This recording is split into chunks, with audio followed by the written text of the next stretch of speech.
Finally, I'm done. Wika ni Jade nang maisara ang kanyang laptop. Pagkatapos ng halos 3 buwan niyang pakikipagbuno, ay natapos na rin niya sa wakas ang nobelang sinusulat. Isang romance novel writer si Jade. 7 taon na siyang manunulat.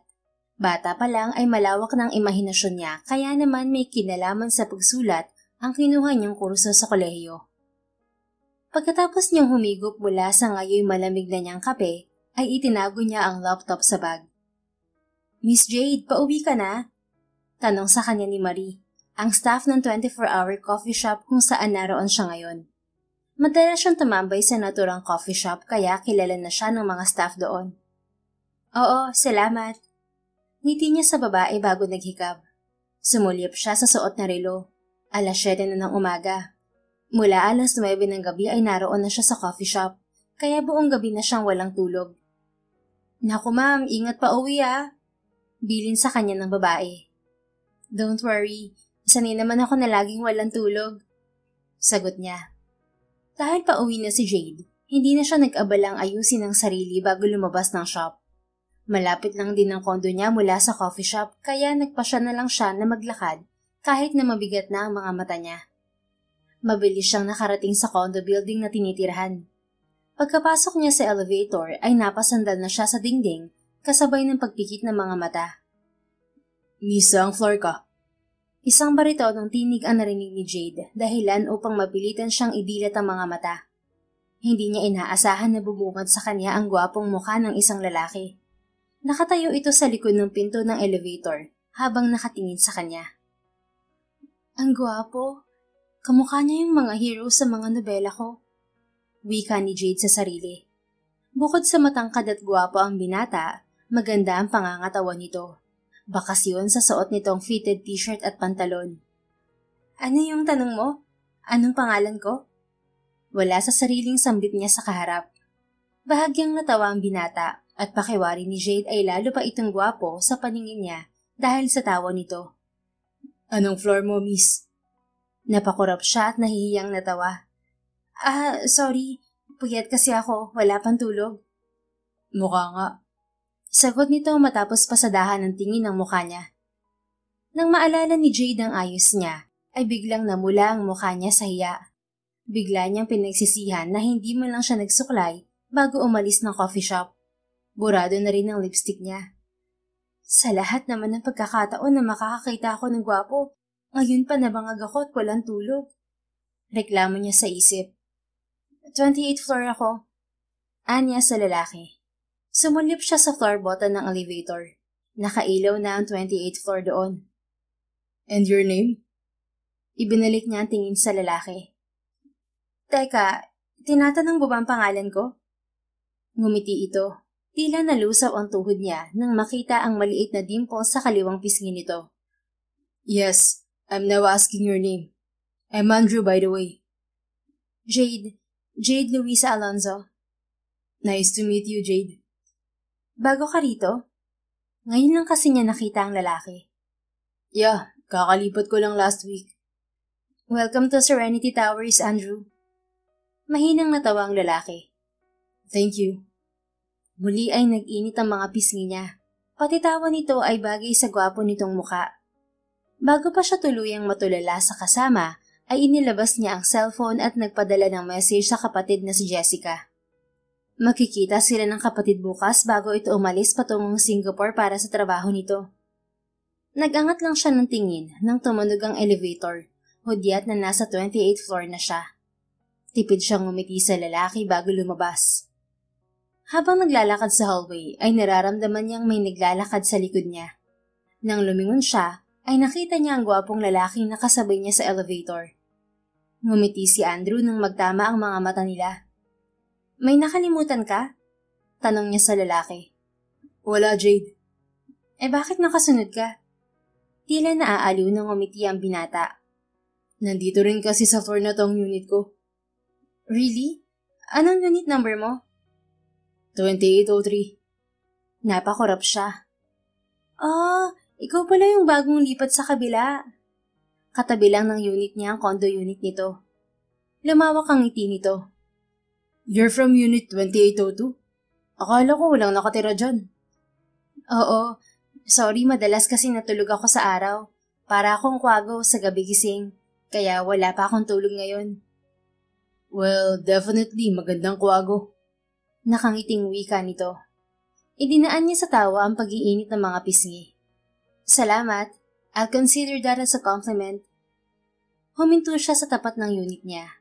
Pagkatapos buksan ng pinto ay bumaling siya sa lalaki na dumiretso naman sa tapat ng unit nito.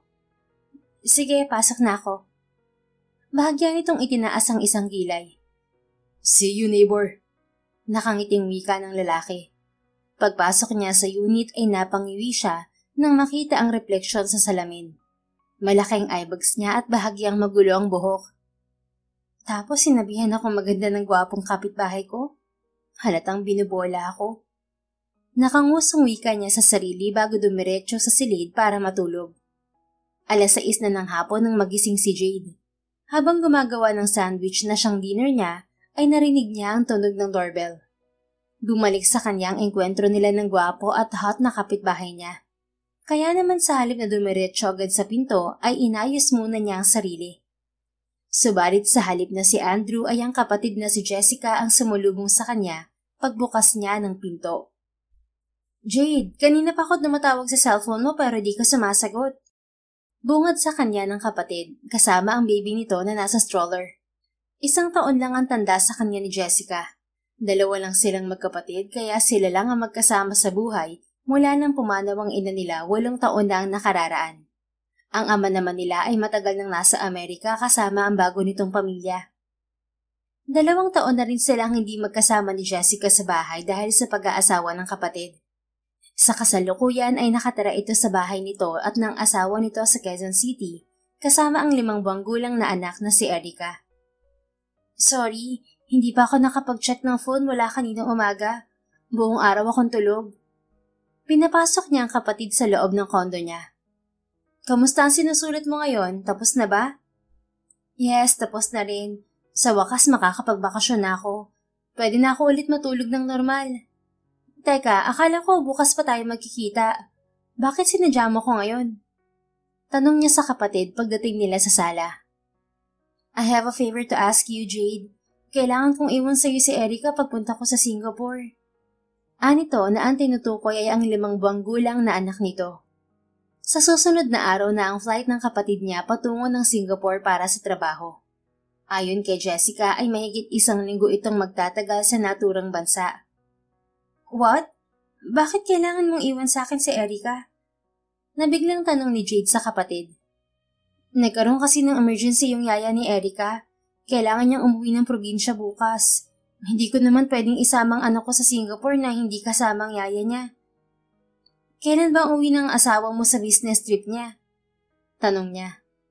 Next month pa ang uwi ni Eric mula Japan. Alam mo namang nasa Ilocos ang in-laws ko. Kaya wala akong ibang mapag-iiwanan kay Erica kundi sa'yo lang. Sigurado kang iiwan mo sa akin ng pamangkin ko? Wala akong alam sa bata, Jessica.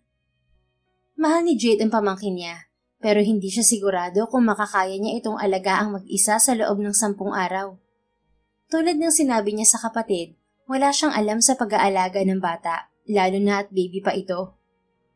You can do it, Jade. 10 days lang naman ako sa Singapore eh. At mabait na bata tong pamangkin mo. Hindi siya mahirap alagaan. Teka. Hindi ako marunong magtimpla ng gatas niya. Hindi rin ako marunong magpalit ng diaper. Siyempre, tuturuan naman kita. Madali lang yun. Isipin mo na lang na training mo to kapag nagkaanak ka na. Napasimangot siya. Paano naman ako magkakaanak wala akong asawa? Ni boyfriend nga wala. 5 taon ng single at walang nobyo si Jade. Pagkatapos niya makipaghiwalay sa dating nobyong si Hank, ay hindi na siya nagka-nobyong muli. Bukod sa natagalan siya bago makamove on sa ginawang panloloko ng dating nobyo, naging abala din siya sa kanyang writing career. Lumabas-labas ka naman kasi, Jade, para makakilala ka ng lalaki. Paano ka magkaka-boyfriend kung lagi kang nakakulong dito sa kondo mo? Simula noong mag-asawa si Jessica at lumipat si Jade sa nabiling condo unit 2 years ago, minsan na lang siyang maglalabas. Kung merong lalaking nakalaan para sa akin, makikilala ko siya kahit na hindi ako lumabas dito sa unit ko. Sagot niya sa kapatid. Sos, masyado ka talagang hopeless romantic. Komento ni Jessica. Pero payag ka bang iwan ko sa'yo si Erica? Huwag ka mag-alala, ituturo ko sa'yo lahat ng dapat gawin bago ako umalis. Mula sa pagtitimpla ng gatas, pagpapalit ng diaper, hanggang sa pagpapatulog sa pamangkin mo. Alright, fine. Alam mo namang hindi ko matitiis yung pamangkin ko. Thank you, Jade. Pasasalamat ni Jessica. Nang gabing yun, sumama siya kay Jessica pauwi sa bahay ng mga ito. Tulad ng sinabi nito, itinuro sa kanya ng kapatid ang tamang pag-aalaga sa anak nito. Tinandaan niyang mabuti ang lahat ng sinabi nito. Mula sa tamang sukat ng gatas ng pamangkin hanggang sa kung paano ito patahanin kapag umiiyak. Pagdating ng Biyernes ng hapon, pagbalik ni Jade sa condo unit niya, ay kasama na niya ang pamangkin. Anak, magpakabait ka kay Tita Jade, okay? Huwag magpapasaway ang baby ko na yan. Mahinang wika ng kapatid na si Jessica sa anak nito na kasalukuyang natutulog sa crib. Nang gabing yun ang flight ng kapatid pa Singapore. Pagkatapos nitong halikan sa pisngi ang anak, ay sa kanya bumaling si Jessica. Ikaw na bahala kay Erica, Jade, ha? Kapag nagka-problema, tawagan mo lang ako. I'll make sure na laging bukas ang phone ko. Ngumiti siya kay Jessica. Don't worry, hindi ko naman pababayaan tong pamangkin ko eh. Mag-ingat ka sa biyahe at dun sa Singapore.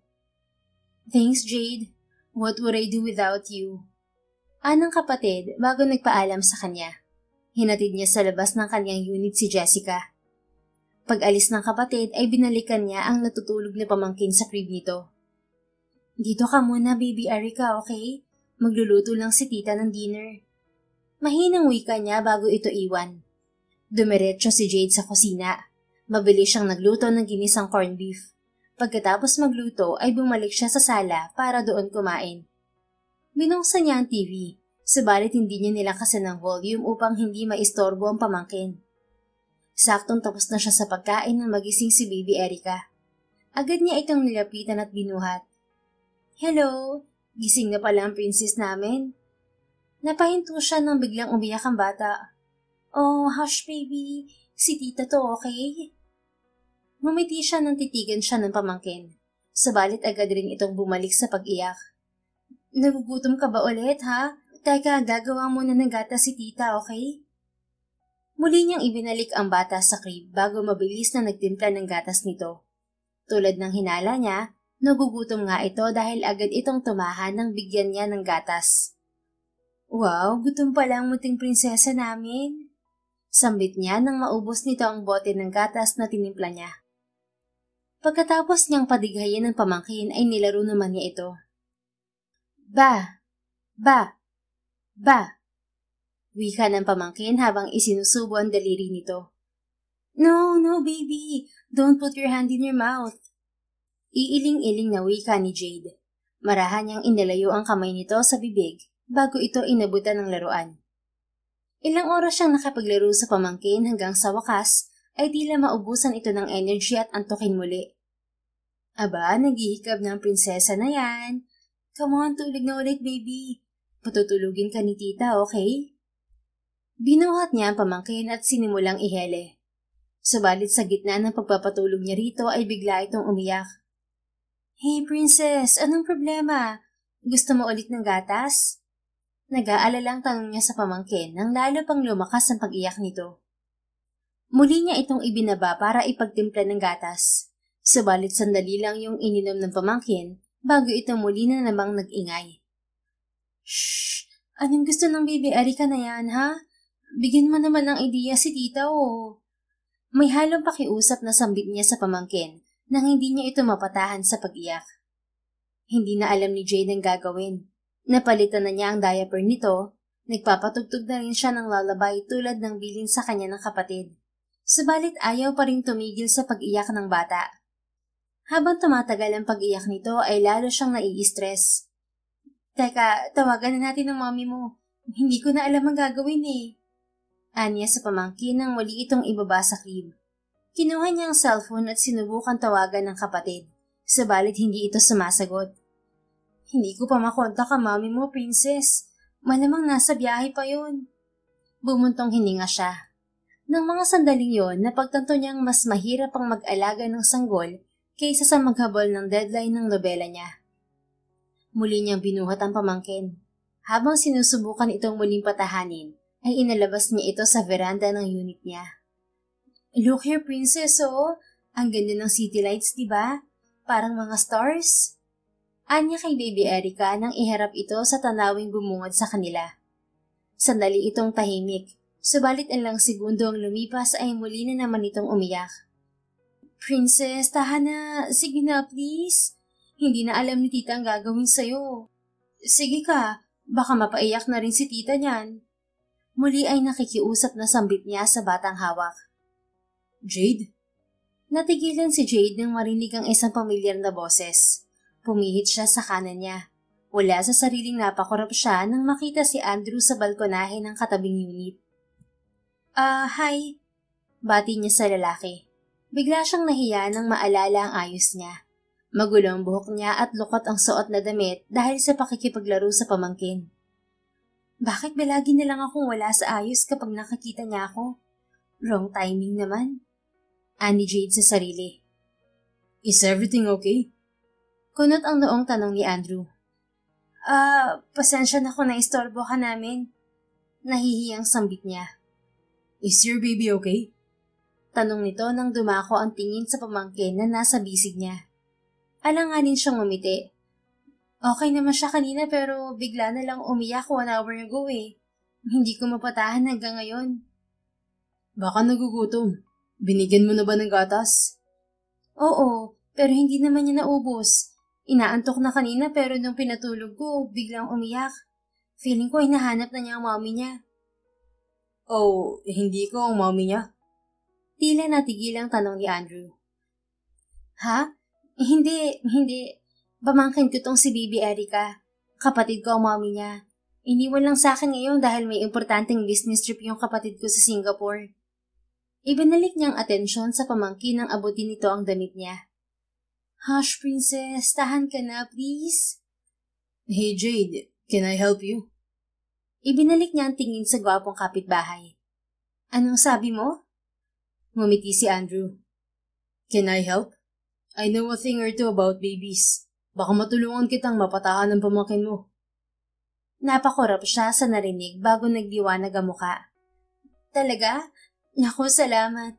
Wait, pagbubuksan kita ng pinto." Lumabas siya ng veranda at nagtungo sa pinto ng unit. Pagbukas niya niyon ay tumambad sa kanya si Andrew. "Pasok ka. Pasensya na kung medyo magulo." Nahihiyang wika niya sa lalaki. "Hey, it's okay, Jade. Breathe, okay? You look so tensed." Kinagat niya ang ibabang labi. "Sorry, hindi ko na kasi alam magagawin ko dito sa pamangkin ko." Inilahad ni Andrew ang kamay nito sa kanya. "Come on, let me hold her." "Sigurado ka?" Ngumiti ang lalaki. "Come on, trust me." Nag-aalangan man ay ibinigay niya ang umiiyak na pamangkin kay Andrew. Mukha namang pagkakatiwalaan ng lalaki. Wala sa itsura nito na masamang tao to. "Hush, sweetheart. Stop crying now, okay?" Masuyong alon ni Andrew sa hawak na bata bago ito nagsimulang ihele yun. Sunod-sunod na napakurap si Jade habang pinapanood ang kapitbahay na inihihele ang pamangkin niya. Ganoon na lamang ang pag-awang ng mga labi niya nang biglang tumahan sa pag-iyak si Baby Erica. OMG! She stopped crying! Hindi napigil ang singhap niya. "Jade, shh! She's about to fall asleep now." Mahinang baling sa kanya ni Andrew. Inilagay nito ang hintituro sa labi at tipid ng ngumiti. Sorry. Mahinang anas niya bago kinagat ang ibabang labi. Hindi na siya muling nagsalita at sa halip ay tahimik na pinanood ang pagpapatulog ni Andrew sa pamangkin niya. Habang nakatingin sa binata ay hindi niya napigilang hindi makadama ng paghanga dito. Pakiwari niya ay mas lalo pang gumagwapo sa paningin niya ang lalaki sa nasaksihan. 10 minuto pang lumipas, nakita niyang nakapikit na ang pamangkin niya sa bisig ni Andrew. "Tulog na siya." Mahinang sambit niya. Pinagmasdan ni Andrew ang hawak na bata bago ibinaling ang tingin kay Jade. "In her case, kailangan muna niyang mahimbing bago siya ibaba sa crib. Baka umiyak siya ulit kapag nagising." Tulad ng sinabi ng lalaki, Ilang minuto pa nga nitong patuloy na inihele ang bata bago ito sumenya sa kanya na ibibigay na nito sa kanya ang pamangkin. Pagkatapos niyang kunin ang bata mula kay Andrew ay pumasok siya sa kwarto upang ibaba ang pamangkin sa crib nito. Pagkatapos ay muli siyang lumabas para harapin ang lalaki. "Thank you, Andrew." Wika niya sa lalaki pagbalik sa sala. Grabe, halos 1 oras ko na siyang pinapatahan kanina pero ayaw niyang tumigil sa pag-iyak. Paano mo siya napatahan at napatulog agad? Ngumiti ang binata. Inaantok na kasi talaga siya nung hawak ko. Napagod din siya sa pag-iyak kaya nakatulog agad. First time mo bang mag-alaga ng bata? Nahihiya siyang ngumiti. Oo ngayon lang kasi iniwan ng kapatid ko sa akin yung si Baby Erica. Before this, hindi ko pa talaga nasubukang mag-alaga ng bata. It shows. Masyado kang tense kanina. Nararamdaman din kasi ng mga bata kapag anxious ang nag-aalaga sa kanila. Kaya siguro nahihirapan kang patahanin siya. So next time, dapat relax ka lang, Jade. Lalo na kapag hawak mo siya. Napanguso siya. Paano namang hindi ako matitense? Na-stress ako sa pag-iyak niya. Hindi ko alam kung anong gagawin ko. Hindi ko naman siya matanong dahil hindi siya sasagot. Hindi ko talaga alam ang gagawin kanina. Mabuti na lang nandyan ka. Salamat ulit. Muli ay ngumiti ito. Don't mention it, Jade. Hindi, salamat talaga. Teka, magstay ka muna saglit. Igagawa kita ng merienda. It's alright, Jade. Hindi naman ako gutom. Nag-dinner na rin ako. Doon lang niya naalala na malapit ng maghating gabi. Lalo siyang nahiya sa ginawang pang-iistorbo kay Andrew. Pero kung meron kang tsaa, yun na lang, please. Anito bago pa siya makasagot. Lavender lang ang tsaa ko rito, okay lang? Yes, please. Ngiti nito. Napakorap siya bago tumango kay Andrew. Nakakadistract kasing talaga ang ngiti nito. Sige, dito ka muna saglit. Iniwan niya si Andrew sa sala para igawa ito ng tsaa. Gumawa na rin siya para sa sarili. Pagbalik niya sa sala ay naabutan niyang nililigpit nito ang mga nakakalat na mga baby toys sa sofa. Naku, hinayaan mo na sana yan, Andrew. Nahihiyang wika niya. It's fine, Jade. Para makapagpahinga ka na rin. Sanay naman ako nagising sa gabi kaya okay lang. Bahagya itong nag-angat ng kilay. Pero kailangan mong sabayan ng tulog ang pamangkin mo ngayon. Feeling ko naman makakatulog ako maya-maya dahil napagod ako. Inilapag niya ang tray sa mesa at naupo siya paharap sa lalaki. Salamat talaga ulit. Kung hindi ko tumulong, hindi ko na talaga alam ang gagawin ko kanina. Well, salamat din dito sa lavender tea, Jade. Bakit ang galing mo mag-alaga ng bata? May anak ka na ba? Hindi napigilang tanong niya sa lalaki sa gitna ng pag-inom nila ng tsaa. Mahinang natawa si Andrew. Wala pa. Single pa ako. Nito na itinaas pa ang isang kamay. Wala ngang singsing doon. Pwede namang single dad ka lang, ganun. Katwiran niya. Hindi rin. Wala pa talaga akong anak. I swear. Mahina siyang natawa. Okay, sorry. Pero bakit magaling ka mag-alaga ng bata? I'm a doctor. Pediatrician. Noon pa lang mahilig na ako sa bata kaya yun na rin ang kinuha kong specialization. Namilog ang mga mata niya. Wow, doktor ka pala tapos Andrew lang ang tawag ko sa'yo. Nakakahiya naman. No, it's fine, Jade. Hindi naman kita pasyente at wala tayo sa ospital, kaya hindi mo ko kailangang tawagin, Doc. Saang ospital ka nagtatrabaho? Para sabihan ko yung kapatid ko na doon na lang din ipa-check up si Baby Erica sa susunod. Mukhang gusto ka ng pamangkin ko eh. Sus, sure kung pamangkin mo lang ang may gusto. Parang pati rin ikaw, Jade. Tukso sa kanya ng isang parte ng isip. I was a former resident at Metropolitan Medical Center in New York. Kakauwi ko lang ng Pilipinas last month. As of now, I'm still deciding which hospital here in Manila I would work at. Napatango siya. Kaya pala, kakalipat mo lang sa kabilang unit. How about you, Jade? May I ask what you do in life? Ako ba? Nagsusulat ako ng libro. Namilog ang mga mata ni Andrew. Wow, you're an author? Nag-init ang mga pisngi niya nang makita ang paghanga sa mukha ng lalaki. Oo. Anong sinusulat mo? Do you have copies of your books here? Natuon ang mga mata nito sa bookshelf niya sa isang bahagi ng sala. Secret. Basta hindi children's book. Mahinang natawa ang binata. Kailangan ba friends tayo bago ko malaman kung anong sinusulat mo? Sorry na. Konti lang kasi ang mga nakakaalam ng pen name ko. Kahit yung matagal ko nang kakilala, hindi rin nila alam. Mas preferred ko kasi yung ganun. Paliwanag niya. Pero siguro kapag naging close tayo, baka sabihin ko sa'yo. Alright, I'll make sure magiging close tayo, Jade. Sagot nito na mahinang ikinatawa niya. Pagkatapos nilang maubos ang tsaa ay nagpaalam na rin sa kanya si Andrew. Thank you again, Andrew. Wika niya sa lalaki nang ihatid niya ito sa labas ng unit niya. Pangilang thank you mo na yan. Like I said, you're welcome, Jade. Kapag kailangan mo ulit ng tulong sa pamangkin mo, just knock on my door. Talaga? Okay lang sa'yo? Hindi ba ako makakaistorbo? It's fine. Wala pa naman akong trabaho ngayon, so I'll be most likely free to help you. Bahagya itong napangiti habang nakatingin sa mukha niya. Wait, Jade. Napakorap siya nang maramdamang ilapit nito ang kamay sa kanya. Maingat na hinaplos nito ang buhok at tila may kung anong kinuha roon. May gatas ka sa buhok mo. Nagiinit ang mga pisnging, ngumiti siya sa dalaga. Nagmamadali kasi ako kanina sa pagtimpla ng gatas. Muling ngumiti si Andrew. Ramdam ni Jade ang biglang pagbilis ng tubok ng puso niya. Sige na, I'll go ahead para makapagpahinga ka na. Ikaw din. Good night, Andrew. Good night, Jade. Bahagyang kumuha ang binata bago umatras para bumalik sa unit nito. Ngumiti siya bago pumasok sa loob ng sariling unit. Saktong pagpasok niya ay nag-ring ang cellphone niya.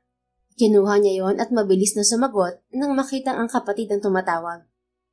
Hey Jade, is everything okay? Sorry, delayed ang flight ko. Kakalapag lang ng eroplano dito sa Singapore. Oo, umiiyak kasi kanina yung anak mo. Nataranta ako kaya napatawag ako. Pero don't worry, okay na ngayon. Natutulog na siya. Oh, that's good.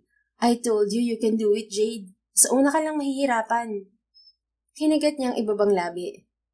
Well, actually, hindi ako nagpatulog kay Baby Erica. Ha? Sino? I asked my neighbor's help. Yung bagong kapitbahay ko. I'm sorry kung pinahawa ko sa ibang tao si Baby Erica, Jess. Pero promise, mukhang mapagkakatiwalaan naman si Andrew at mabait. He's also a doctor. Inilahad niya sa kapatid kung paano siya tinulungan ng lalaki. It's fine, Jade. I trust your judgment. But let me guess.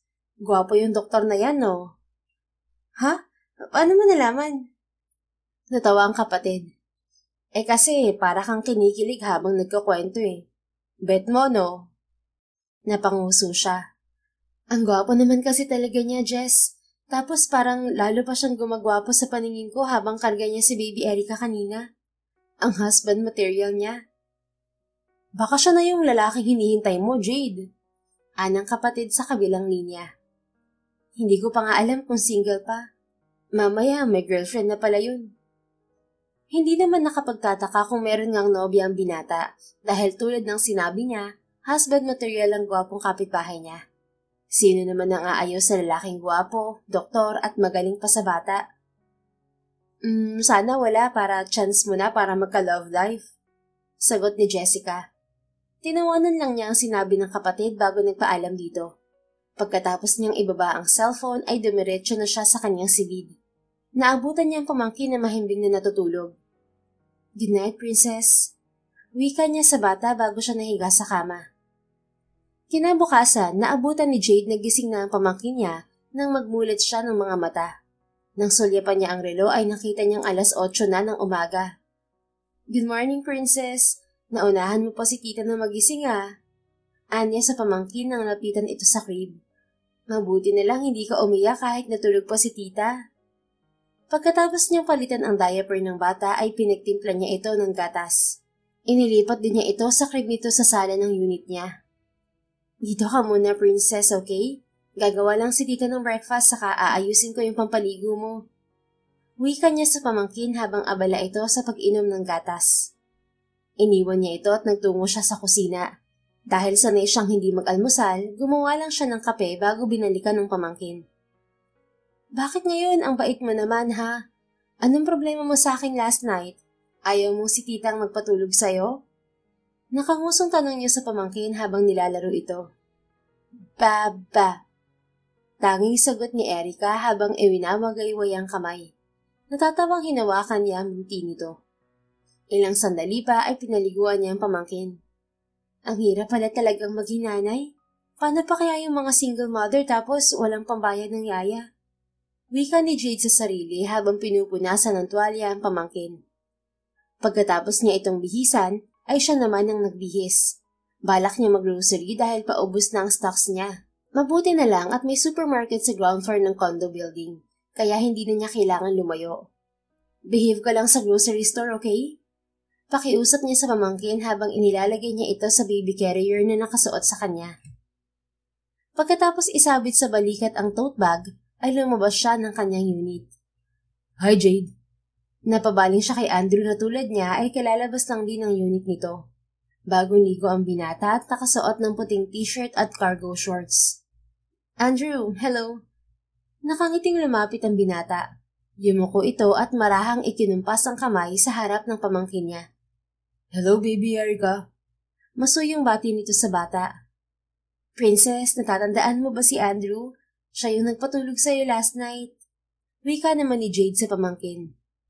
Ilang segundong tinitigan ng pamangkin ang lalaki sa harap nito.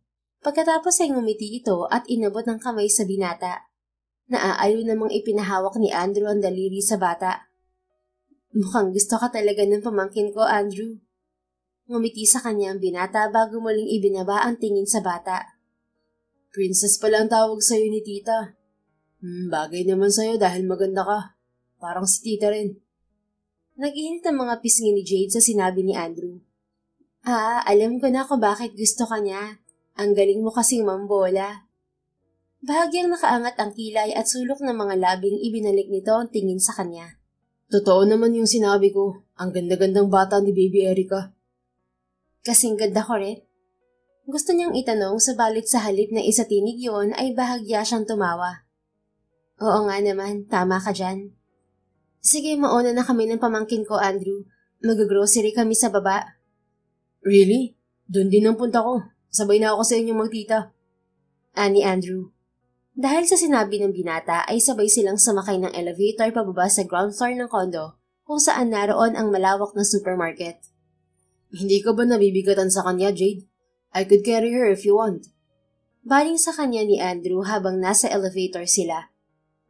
Hindi naman, okay lang ako. Thank you.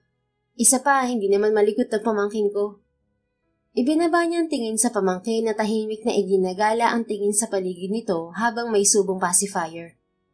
Pagdating sa loob ng supermarket ay naunang kumuha ng card si Andrew. Kundi lang ang bibilhin ko kaya share na tayo dito sa card para hindi ka na mahirapang magtulak. Anito sa kanya.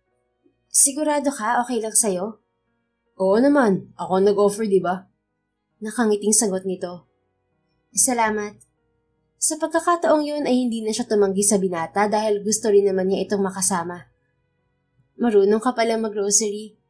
Hindi napigilang komento niya kay Andrew nang mapunta sila sa meat section ng supermarket. Napansin niya na marunong itong tumingin ng maganda at sariwang karne. It's a basic life skill, Jade. Dapat marunong ang lahat niyan, mapababae o lalaki. Tumango siya bilang pagsang-ayon dito. So, marunong ka rin sa gawaing bahay? Yes, I know how to cook, wash the dishes, clean the house, and do laundry. Napanguso si Jade. Sa sinabi nitong yun ay lalo niyang napatunayan na husband material nga ito. Magaling ka na mag-alaga ng bata tapos marunong ka pa sa gawaing bahay. Swerte naman ang special someone mo, kung meron man. Hindi niya napigilang ikomento. Mahinang natawa si Andrew. Unfortunately, wala akong special someone. Nagdiwang man ang puso niya ay hindi niya pinahalata yun. Sa halip ay nag-angat siya ng kilay. Talaga? Wala kang girlfriend? I had one before in New York, but we broke up months before I moved back here. Oh, I'm sorry. Kaswal na ngumiti ang lalaki. It's okay, Jade. It was a mutual decision to break up. Bigla siyang na-curious sa itsura ng ex-girlfriend ng binata. Pinay kaya yun o foreigner? Sa halip na magtanong ay tumango na lang siya at gumanti ng ngiti. How about you, Jade? Ako? Do you have someone special right now? Bahagya siyang natawa. Wala. Matagal na rin yung last relationship ko, mga 5 years na rin. Matagal na nga. Pwede kong malaman kung bakit kayo naghiwalay? Nakibit-balikat siya. Nalaman ko kasi na hindi lang pala ako yung girlfriend niya. 2 pala kami. Tapos yung isa, buntis pa. What? Napalakas na sambit ng binata. Maging ang tahimik na pamangkin niya ay napatingin kay Andrew. Di ba, ang kapal ng mukha ng ex ko? Pumapalatak na wika ni Jade sa lalaki. Ngumiti ang binata sa pamangkin niya bago seryoso ang mukhang ibinalik ang tingin sa kanya. Yun ba ang dahilan kaya hindi ka na nagka-boyfriend ulit? Hindi naman. Wala lang talaga akong time. Masyado ako naging busy sa trabaho. Hindi na ako nakakalabas ng kondo ko. Bahagya siyang umuso bago humiti. Hindi naman dahil niloko ako at ginawang tanga ng ex ko, magiging bitter na ako sa pag-ibig. I still believe in love. Alam kong hindi lahat ng lalaki kagaya niya. Ngumiti si Andrew na tila nasiyahan sa sinabi niya. That's good to hear, Jade. Teka, parang alam ko na kung anong sinusulat mo. Is it romance? You write romance books, don't you? Napanguso siya. Paano mo nalaman? Well, you sound like you're a hopeless romantic. Oo, tama ka. Romance nga ang sinusulat ko. Nakangusong pag-amin niya. So, pwede ko na rin malaman kung anong pen name na gamit mo? Bakit interesado ka? Bibili ka ba ng libro ko? Mukha ka namang hindi nagbabasa ng romance, Andrew. Then this will be the first time I'll be reading a romance book. Natawa siya. Huwag na, nakakahiya. Lalo tuloy ayokong sabihin sa'yo. Okay, fine. Hindi ko nababasahin. Just tell your pen name, Jade. I'm really curious. Fine. It's Jasmine Lee. Jasmine Lee? Gagad nito. Oo, nakuha ko sa pangalan na Jasmine sa paboritong bulaklak ni Mama. Ang ganda rin ng pen name na gamit mo, Jade. Sigurado ako magaganda rin yung mga libro mo. Komento nito. Bahagya siyang natawa. Salamat sa pambobola, Andrew. Come on, doon na tayo sa vegetable section. Kailangan ko ng gulay na pang sinigang. Magluluto ka ng sinigang? Oo, balak ko magsinigang na baboy ngayong lunch. Wow, mahilig ako sa sinigang na baboy, Jade. Talaga? Sige, bibigyan kita ng luto ko. Kaya lang, pagpasensyahan mo na kung hindi masyadong masarap Nag-angat ito ng kilay. Hindi ako naniniwalang hindi ka masarap magluto. Seryoso nga, Andrew. Writer ako, hindi chef. Okay, fine. Kahit ano pang maging lasa ng sinigang mo mamaya, uubusin ko yung ibibigay mo. Natawa siya sa sinabi nito. Sige, sinabi mo yan Oo naman. Witness pa natin ang pamangkin mo. Di ba, Baby Erica? Nakangiting baling nito sa pamangkin niya na muli niyang ikinatawa. Pagkatapos makumpleto ang mga pinamili ay dumiretso sila sa counter. How was grocery shopping, Baby Erica? Nag-enjoy ka ba? Pagkausap ni Andrew sa pamangkin niya habang nasa pila sila. Mukha namang nag-enjoy siya kasi hindi siya umiyak. Sagot ni Jade sa binata. That's good, princess. Huwag mong pahirapan si tita para hindi na ma-stress, okay? Natawa siya sa sinabi ni Andrew. Sorry, ang bilis ko lang talaga mataranta kapag umiiyak na siya Ngumiti si Andrew. That's okay, Jade. Masasanay ka rin. By the way, dahil bibigyan mo ako ng lunch, ako na magbabayad ng pinamili natin. Hindi na, Andrew. Sige na, Jade. It's fine. Konti lang din naman tong pinamili mo. Hindi siya nakasagot dahil na-distract siya sa biglang paglikot ng pamangkin. Baby Erica, hindi mo pwedeng kunin yan. Saway niya sa bata nang abutin nito ang box ng candy na nasa counter. You can't eat candy yet, sweetheart. Wika naman ni Andrew sa bata. Sabalit sa halip na makinig ay patuloy na pilit inaabot ng pamangkin ang box ng candy. Kaya naman hinawakan niya ang mga kamay nito bago siya lumayo sa counter. Ipinaubayan na nga niya kay Andrew ang pagbabayad ng mga pinamili nila. Ang cute naman po ng baby niyo, ma'am, sir. Napakorap si Jade sa narinig na sinabi ng cashier kay Andrew. Sa halip na marinig ang pagtatama ng binata sa sinabi ng babae ay naaaliw ng ngumiti ito. Thank you, miss. Mana sa mami Sagot ni Andrew na lumingon sa kanya bago ibinalik ang tingin sa kausap na cashier. Oo nga po. Ang ganda naman kasi ng mami niya. Sagot ng cashier. Kinagat ni Jade ang ibabang labi nang maramdaman ang pag-iinit ng mga pisngi. Alam niyang dahil yun sa sinabi ni Andrew. Subalit paglapit sa kanya ng binata ay itinago niya ang kilig na gumapang sa kanya. Grabe, pinagtripan mo naman yung cashier. Nakangusong wika niya kay Andrew habang naglalakad sila palabas ng supermarket. Dala nito ang 2 plastic bag na pinamili nila. Hindi sinakyan ko lang naman ang maling akala niya. Nakangising sagot nito. Napanguso na lang siya pagpasok nila sa elevator. Hindi na siya sumagot dahil may nakasabay silang tenant paakyat. Mabilis silang nakarating ni Andrew sa 28th floor. Pinapasok niya ang binata sa unit niya dahil dala nito ang pinamili nila. Thank you. Wika niya sa lalaki nang ilapag nito ang plastic bag sa kitchen counter. You're welcome. Paano ka magluluto niya ng lunch? Babantayan mo pa si Baby Erica. Kaya ko naman. Pwede ko naman siyang iwan sa crib o kaya papatulugin ko na lang muna bago ako magluto. Antok na rin kasi to. If you want, pwedeng ako na lang munang mag-alaga sa kanya habang nagluluto ka. Pagbaboluntaryo ni Andrew. Okay lang sa'yo? Ngumiti ang binata. Like I said, wala naman akong ibang ginagawa. Hindi na rin ako magluluto ng lunch dahil bibigyan mo na ako, di ba? Come on, ako na munang bahala kay Baby Erica. Sige, teka igagawa ko muna siya ng gatas. Kinuha sa kanya ni Andrew ang pamangkin habang siya ay nagtimpla ng gatas. Sige na Jade, ako na bahala sa pamangkin mo. Magluto ka na. Baling ni Andrew sa kanya nang iabot niya rito ang tinimplang bote ng gatas. Tumango siya at dumiretso sa kusina para simulan ng gagawin. Naghihiwa siya ng gulay nang pumasok sa kusina si Andrew kasama ang pamangkin. Panoorin ka muna namin habang umiinom ng gatas tong si Baby Erica. Napangusang bumaling siya kay Andrew. Huwag niyo akong panoorin, hindi ako sanay. Sige kayo, baka hindi sumarap tong luto ko.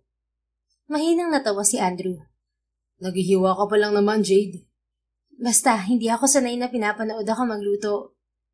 Paano yan? Gusto ko namin panoorin. Namin? Hindi naman nagsasalita yung pamangkin ko Gusto niya rin, di ba sweetheart? Naaaliw ang ngiting baling nito sa hawak na bata. See? Sabi ni Baby Erica, oo raw. Anitaw nang abutin ng pamangkin niya ang mukha ni Andrew. Natawa na si Jade. Imbento ka naman, Andrew.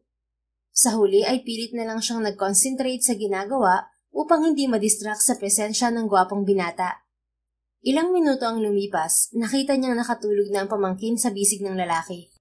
Lumabas na rin si Andrew sa kusina para ilagay sa kribang bata. Bumalik lang ito nang malapit na siyang makaluto. Kamusta ang niluluto mo? Muntik nang tumulo ng puso ni Jade mula sa kanyang dibdib nang mapagtantong nasa tabi niya si Andrew. Malapit nang maluto. Teka, tikman mo kung okay sa'yo ang lasa. Kumuha siya ng kutsara at inabot yun sa lalaki. Bahagya siyang lumayo rito habang tinitikman nito ang sabaw ng sinigang. Ano, okay na ba? Tanong niya. Wow, it's good, Jade. Ang sarap mo palang magluto. Nakangiting sagot nito. Napanguso siya. Sus, pinubola mo naman ako Hindi masarap talaga. Hindi mo ba tinikman? Tinikman. Here, tikman mo ulit. Kumutsara ito ng sabaw at bahagyang hinipan bago yun inilapit sa kanya. Tinanggap niya yun mula sa binata. Nang isubo niya ang kutsara ay saka lang niya napagtantong pareho sila ng ginamit na kutsara ni Andrew. Okay ka lang, Jade? Bakit parang namumula ka bigla?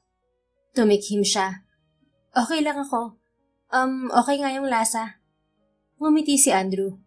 See, I told you, hindi naman kita binubola Oo na po, sige na. Kuha ka na ng lalagyan ng ulam sa unit mo. Wala kasi ako malaking Tupperware dito. Can I just eat here instead, Jade? Pwede naman. Lumawak ang ngiti ni Andrew. Thanks, Jade. Since ikaw na nagluto, then allow me to prepare the plates.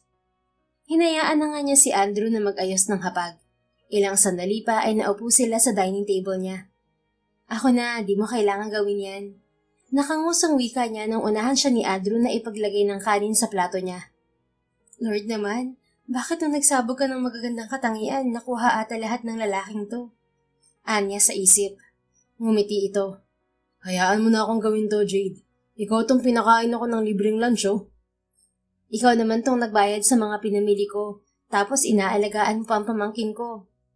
It was nothing, Jade. Besides, natutuwa rin naman akong alagaan si Baby Erica. Kasi gusto ka niya. Ganun talaga, malakas ang charm ko kahit sa mga bata. Sagot nito na pabirong kumindat pa sa kanya. Nagwala man ang dibdib niya sa biglang pagkindat nito, ay hindi niya yun pinahalata sa lalaki. Ay, akala ko naman perfect ka na, Doc. Mayabang ka rin pala. Pabirong wika niya. Natawa ang binata. Habang kumakain sila ay nagkwento ito tungkol sa buhay nito sa Amerika. Halos 10 taon itong tumira sa naturang bansa dahil doon ito nag-aral ng kolehiyo at pagdodoktor. Nang umuwi sa Pilipinas, sa halip na tumira sa mga magulang ay kumuha ito ng sariling condo unit. Solong anak ka ba? O may kapatid ka din? Tanong ni Jade. Meron. I actually have a twin brother. His name's Andre. Wow, talaga? Namilog ang mga matang sambit niya. Doktor din yung kambal mo? No, he's an engineer. Pero sa US din siya nag-aral. Identical twin mo siya, so ibig sabihin magkamukha talaga kayo. Hindi, mas gwapo ako ng 100 beses. Ang yabang mo pa rin talaga, Dok. Natatawa na lang na wika niya. Halos 1 oras silang nagtagal sa hapagkainan dahil sa pagkukwentuhan nila. Masarap kausap si Andrew, at habang dumarami ang nalalaman niya tungkol sa binata, lalong lumalalim ang paghanga niya rito. Salamat sa masarap na lunch, Jade. Ani Andrew nang magpaalam ito sa kanya pagkatapos nilang kumain. You're welcome. Salamat din ulit sa pag-aalaga kay Baby Erica. Anytime, Jade. I'm just 1 knock away. Nakangiting sagot nito. Pag-alis ni Andrew ay inabala ni Jade ang sarili sa gawaing bahay. Nakapagbasa din siya ng libro habang tulog ang pamangkin. Nang magising ang bata ay nakipaglaro siya rito. Binasahan din niya ito ng libro. Ayon sa research na nabasa niya, may magandang dulot sa development ng utak ng mga bata kapag binabasahan ito sa ganoong edad. Nagpapasalamat si Jade na sa maghapong yun ay hindi umiyak ang pamangkin niya.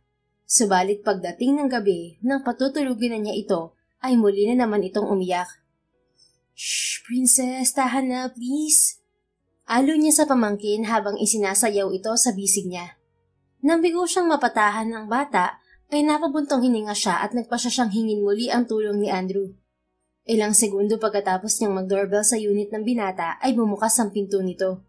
Muntik nang makalimutan ni Jade na hawak niya ang umiiyak na pamangkin. Paano? Tanging tuwalya lang ang nakatabi sa katawan ng binata. Tumutulo pa ang butil ng tubig sa buhok nito at katawan. Sorry na istorbo kita. Wika ni Jade pagkatapos lumunok. Pero ano kasi, umiiyak na naman si Erica, hindi ko mapatahan. Wait a sec, Jade. Magbibihis lang ako. Anito bago tumalikod.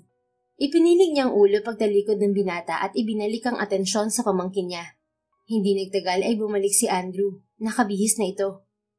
Bakit hindi ka pumasok sa loob? Tanong ni Andrew. Hindi na. Nakakahiya naman. Sus, ang sabihin mo na wala ka sa sarili nung nakita mo ang abs niya. Wika sa kanya ng isang bahagi ng isip. Hush, sweetheart. Tahan ka na. Nandito na si Tito Pogi, oh. Wika ni Andrew nang kunin nito sa kanya ang pamangkin. Hindi napigilang mapangiti ni Jade sa sinabi ni Andrew. Napansin niyang unti-unting kumalma ang pamangkin nang mapagtanto nito na si Andrew na ang may hawak dito. Pagdating nga nila sa loob ng unit ng dalaga ay tahimik na si Baby Erica. Jade. Mahinang untag sa kanya ni Andrew. Napakurap si Jade nang mapagtantong nakatitig siya sa binata at nahuli siya nito. Ano yon? Your phone is ringing. May tumatawag yata sa'yo. Doon lang niya napagtanto na tumutunog nga ang cellphone niya. Kinuha niya yun sa coffee table at nang-excuse kay Andrew para sagutin ang tawag. Hello, Jessica? Anya sa kapatid nang sagutin ang tawag pagdating sa kusina. Jade, kamusta yung anak ko? Hindi ka ba nahirapang patulugin this time? Umiyak pa rin eh. Kaya nang hingi ulit ako ng tulong kay Andrew. Siyang nagpapatulog ngayon kay Baby Erica. Really? Yeah, kasi naman gustong-gusto siya ng anak mo. Nahihiya na nga ako dun sa tao eh. Kahit sabi niya okay lang dahil wala pa naman siyang trabaho ngayon. Bakit hindi mo na lang muna alukin yung gwapong kapitbahay mo na maging tagapag-alaga ni Erica? Ano ka ba? Doktor yung tao, Jessica, tapos aalukin ko maging tagapag-alaga ng anak mo. Okay ka lang? Wala naman kamo siyang ginagawa ngayon, di ba? Malay mo naman pumayag siya. Chance mo na yon para mapalapit sa kanya. Mumuso siya kahit hindi nakikita ng kausap. Pag-iisipan ko. Sige na, ibababa ko na to. Titingnan ko kung tulog na ang anak mo. Okay, Jade. Pakisabi sa kapitbahay mo, salamat. At good luck dyan sa potential love life mo. Anang kapatid na tila nanunudyo bago ibaba ang tawag. Pagbalik ni Jade sa sala ay naabutan niyang tulog na nga ang pamangkin. Grabe, ang bilis talagang makatulog ng pamangkin ko sa'yo. Nakangiting wika niya kay Andrew nang ibaba nito ang bata sa crib. Salamat ulit, Andrew. Saka pasensya na sa istorbo. You can ask for my help anytime, Jade. Nakangiting sagot nito. Thanks. Andrew, sabi mo wala ka pang trabaho ngayon, di ba? That's right, Jade. Kaya huwag kang mag-alala, hindi mo naman ako naiistorbo. Kinagat niya ang ibabang labi at nagpa siyang sundin ang suhestyon ng kapatid. Total wala ka pang ginagawa ngayon. Kung okay lang sa'yo, pwede ba kitang kunin na tagapag-alaga ni Baby Erica? I mean, habang nandito sa akin na pamangkin ko. Kapag pumayag ako, babayaran mo ba ako, Jade? Ha? Oo naman, syempre. Pero okay lang bang 1K per day? Don't worry, hindi naman siya kailangang alagaan 8 hours a day. Kapag nahihirapan lang akong patulugin siya o kapag hindi ko mapatahan. Ngumiti si Andrew. Okay, payag ako. Napakorap siya sa mabilis na pagpayag nito. Talaga? Okay lang sa'yo? Oo, pero ayoko ng 1K per day. Magkano ang gusto mo? Yun lang ang kaya ng budget ko, Doc. Huwag mo akong sisingilin ng US dollar rate, ha? Don't worry, hindi naman pera ang gusto kong ibayad mo, Jade. Ha? Pag-iisipan ko munang mabuti ang hihingin kong kapalit. Saka ako nasasabihin sa'yo. Teka, bakit parang mas nakakakabayan? Mamaya biglang kotse hingin mo sa akin. Nako, hindi ko yan kaya, Doc. Mahinang natawa si Andrew. Don't worry, walang involved na pera. Teka, bakit parang namumula ka, Jade? Kasi naman, bigla akong nahiya. Imagine, doktor ka tapos inalok kitang mag-alaga ng pamangkin ko. Ang kapal ko rin, no? Well, pumayag naman ako, di ba? So no worries. Oo nga. Thank you. Lumawak ang ngiti ni Andrew habang nakatingin sa kanya. You're welcome. May nagsabi na ba sa'yo na cute ka kapag nahihiya ka? Sa sinabi nitong yun ay lalo siyang namula. Sus, bolero naman ni Doc. Mahina itong natawa. Hindi nga ako nambobola. Pero sige na, Jade. Balik na ako sa unit ko para makapagpahinga ka na rin. Hatid na kita sa labas, Andrew. Naaaliw itong nag-angat ng kilay. Jade, sa kabilang unit lang ako nakatira. Ilang hakbang lang. Napanguso siya. Kaya nga, ihahatid kita sa labas. Okay. Nakangiting pagpayag nito. Sabay silang nagtungo sa pinto ng unit niya. Good night, Jade. Wika nito paglabas ng unit niya. Siya naman ay nanatili sa tapat ng nakabukas na pinto. Good night din, Andrew. Salamat ulit. Sige na, pumasok ka na. And lock your door, okay? Pigil ang ngiting tumango siya. Opo, Doc. Nang isara niya ang pinto ay sa kanya pinakawala ng pinipigil ang ngiti. Nakakainis, ang gwapo niya talaga. Nanggigigil na wika niya sa sarili. Hanggang sa dalawin siya ng antok ay hindi mawala ang ngiti niya sa mga labi. Kinabukasan ng umaga, nagpapadede siya ng pamangkin nang mapagbuksan niya ng pinto si Andrew. Good morning, Jade. Bati ng binata sa kanya. Nagwala ang puso niya sa ngiti ng binata. Good morning, Andrew. May kailangan ka? I'm here to do my work. Hindi ba kinuha mo akong tagapag-alaga ni Baby Erica? Napakorap siya. Pero sabi ko, tatawagin lang kita kapag kailangan ko ng tulong, di ba?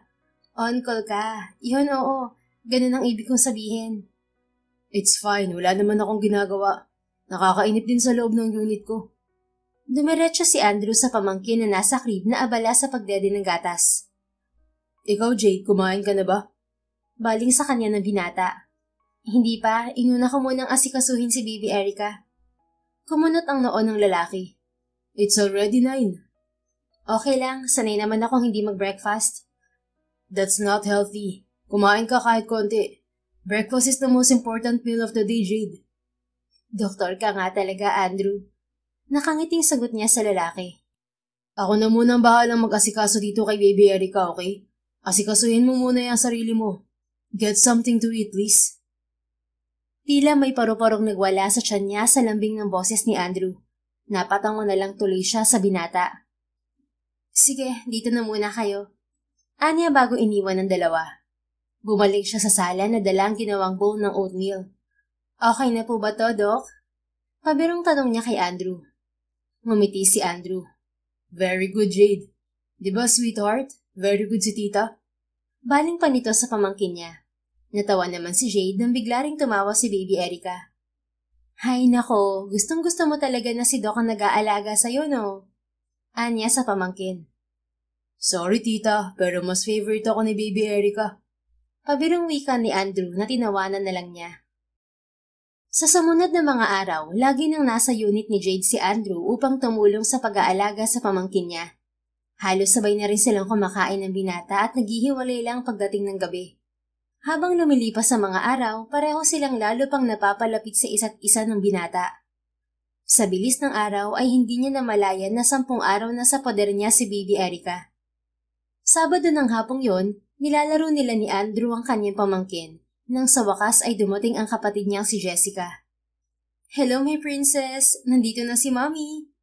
Ani Jessica sa anak nang iabot niya ang bata sa ina nito. Nako, hindi ka nakilala ng anak mo. Biro ni Jade sa kapatid. Natawa si Jessica bago ito bumaling sa kanila ni Andrew. Ipinakilala ni Jade ang binata sa kapatid. Nice to finally meet you, Doc Andrew.